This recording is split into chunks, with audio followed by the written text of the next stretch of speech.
ಇಡೀ ವಿಶ್ವವೇ ಕುತೂಹಲದಿಂದ ಕಾಯುತ್ತಿದ್ದ ಅಮೆರಿಕದ ಅಧ್ಯಕ್ಷ ಡೊನಾಲ್ಡ್ ಟ್ರಂಪ್ ರಣಭೀಕರ ದಾಳಿಯ ಡೆಡ್ಲೈನ್ ಮುಗಿದಿದೆ. ಅಷ್ಟರಲ್ಲಿ ಅಮೆರಿಕ ಇರಾನ್ 2 ವಾರಗಳ ಕದನ ವಿರಾಮ ಘೋಷಣೆ ಒಪ್ಪಂದಕ್ಕೆ ಬಂದಿವೆ.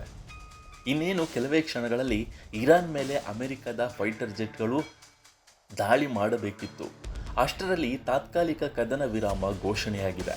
ಪಾಕಿಸ್ತಾನದ ಪ್ರಧಾನಿ ಮತ್ತು ಸೇನಾ ಮುಖ್ಯಸ್ಥರ ಮನವಿಯ ಮೇರೆಗೆ ಟ್ರಂಪ್ ಈ ನಿರ್ಧಾರ ತೆಗೆದುಕೊಂಡಿದ್ದಾರೆ.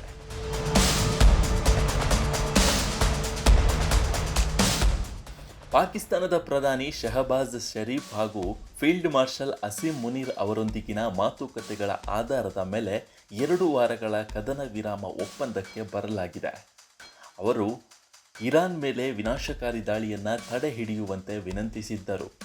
ಇರಾನ್ ಹೋರ್ಮುಜ್ ಜಲಸಂಧಿಯನ್ನು ಸಂಪೂರ್ಣವಾಗಿ ಮತ್ತು ಸುರಕ್ಷಿತವಾಗಿ ತೆರೆಯಲು ಒಪ್ಪುತ್ತಿದೆ.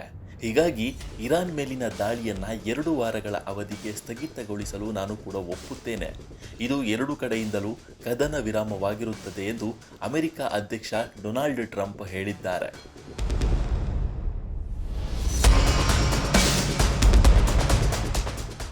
ಹಾಗೆ ಮಾಡಲು ಕಾರಣವೇನೆಂದರೆ, ನಾವು ಈಗಾಗಲೇ ಎಲ್ಲ ಮಿಲಿಟರಿ ಉದ್ದೇಶಗಳನ್ನು ಮೀರಿದ್ದೇವೆ.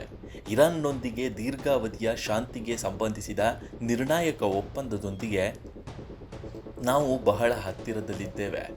ನಾವು ಇರಾನ್ನಿಂದ 10 ಅಂಶಗಳ ಪ್ರಸ್ತಾವನೆಯನ್ನು ಸ್ವೀಕರಿಸಿದ್ದೇವೆ. ಅದು ಮಾತುಕತೆಗೆ ಆಧಾರವಾಗಿದೆ ಎಂದು ನಂಬುತ್ತೇವೆ.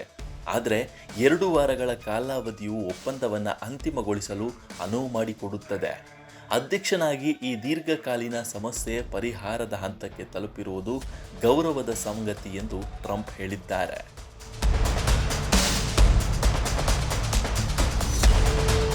ಇರಾನ್ ಪರವಾಗಿ ಈ ಪ್ರದೇಶದಲ್ಲಿ ಯುದ್ಧವನ್ನು ಕೊನೆಗೊಳಿಸಲು ಅವಿಶ್ರಾಂತ ಪ್ರಯತ್ನ ಮಾಡಿದ್ದಕ್ಕಾಗಿ ಪಾಕಿಸ್ತಾನದ ಪ್ರಧಾನಿ ಶರೀಫ್ ಹಾಗೂ ಫೀಲ್ಡ್ ಮಾರ್ಷಲ್ ಮುನೀರ್ ಅವರಿಗೆ ನಾನು ಕೃತಜ್ಞತೆ ಸಲ್ಲಿಸುತ್ತೇನೆ. 15 ಅಂಶಗಳ ಪ್ರಸ್ತಾವನೆಯ ಆಧಾರದ ಮೇಲೆ ಮಾತುಕತೆಗಾಗಿ ಅಮೆರಿಕದ ವಿನಂತಿಯನ್ನು ಮತ್ತು ಇರಾನ್ನ 10 ಅಂಶಗಳ ಪ್ರಸ್ತಾವನೆಯನ್ನು ಸ್ವೀಕರಿಸುವ ಬಗ್ಗೆ ಅಮೆರಿಕ ಅಧ್ಯಕ್ಷರು ಮಾಡಿದ ಘೋಷಣೆಯನ್ನು ಪರಿಗಣಿಸಿ ಇರಾನ್ನ ಸುಪ್ರೀಂ ರಾಷ್ಟ್ರೀಯ ಭದ್ರತಾ ಮಂಡಳಿಯ ಪರವಾಗಿ ನಾನು ಈ ಮೂಲಕ ಘೋಷಣೆ ಮಾಡುತ್ತಿದ್ದೇನೆ ಎಂದು ಇರಾನ್ ವಿದೇಶಾಂಗ ಸಚಿವ ಸೈಯದ್ ಅಬ್ಬಾಸ್ ಸಂದೇಶ ಬಿಡುಗಡೆ ಮಾಡಿದ್ದಾರೆ.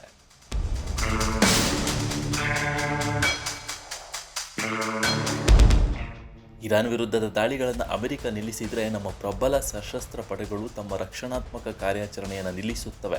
2 ವಾರಗಳ ಅವಧಿಗೆ ಇರಾನ್ನ ಸಶಸ್ತ್ರ ಪಡೆಯೊಂದಿಗೆ ಸಮನ್ವಯದ ಮೂಲಕ ತಾಂತ್ರಿಕ ಮಿತಿಗಳನ್ನು ಪರಿಗಣಿಸಿ ಹೋರ್ಮುಜ್ ಜಲಸಂಧಿ ಮೂಲಕ ಸುರಕ್ಷಿತ ಸಂಚಾರ ಸಾಧ್ಯವಾಗುತ್ತದೆ ಎಂದು ಸೈಯದ್ ತಿಳಿಸಿದ್ದಾರೆ. ನಮ್ಮ ಈ ವಿಡಿಯೋ ನಿಮಗೆ ಇಷ್ಟ ಆಗಿದ್ದರೆ ಲೈಕ್ ಮಾಡಿ, ಶೇರ್ ಮಾಡಿ ಮತ್ತು ನಮ್ಮ ಚಾನಲನ್ನು ಸಬ್ಸ್ಕ್ರೈಬ್ ಮಾಡಿ.